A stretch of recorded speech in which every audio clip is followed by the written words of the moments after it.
Hey everybody, Diane Haggerty, Grassroots Taxes, and I'm talking about tax forms again. How incredibly boring is that? But let's talk about it anyway. This is the new Schedule 1A. And on the new Schedule 1A, this is where you take things like your deduction for tips, overtime, the new senior deduction, and car interest. These deductions, pay attention, these deductions are in addition to the standard deduction or the itemized deduction. So it doesn't matter if you take the standard deduction or you itemize. I don't want to hear, well, Diane, I don't itemize, so it's not going to make a difference. Yeah, it makes a difference. If it's the standard or the itemized, either one, this is in addition to that.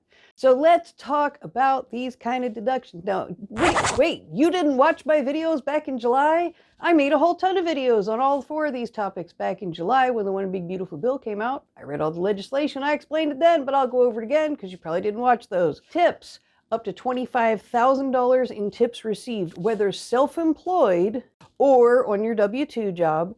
There is income limitations to all of these things. So if you made a ton of money, you may not be able to get the whole deduction.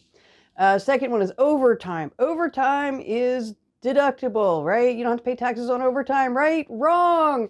It's just the half, part of the time and a half. It's not all of your overtime, the straight time plus the overtime. It's just the half.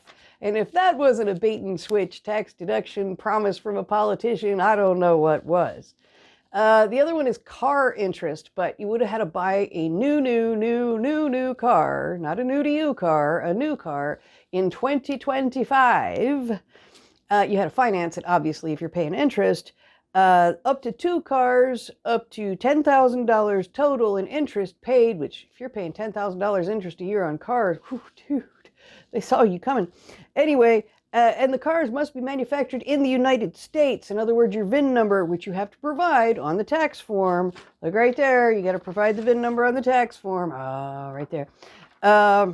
It has to start with a 1, a 3, a 4, or possibly a 7. Certain 7s are manufactured in the United States. Last one on there is the senior deduction. It's an extra $6,000 deduction for adults over age 65. One for you, one for your spouse. So if you're married, somebody over 65, you get up to $12,000 as an additional deduction. So, summing up, make sure tips received, overtime paid to you. If you're over 65, the senior deduction. If you bought a brand new American car in 2025 and financed it, the interest on that. Make sure you put those 4 things in with your tax stuff. This is all stuff we never had to do before. You got to put it on there this year. And guess what? I'll see you at tax time.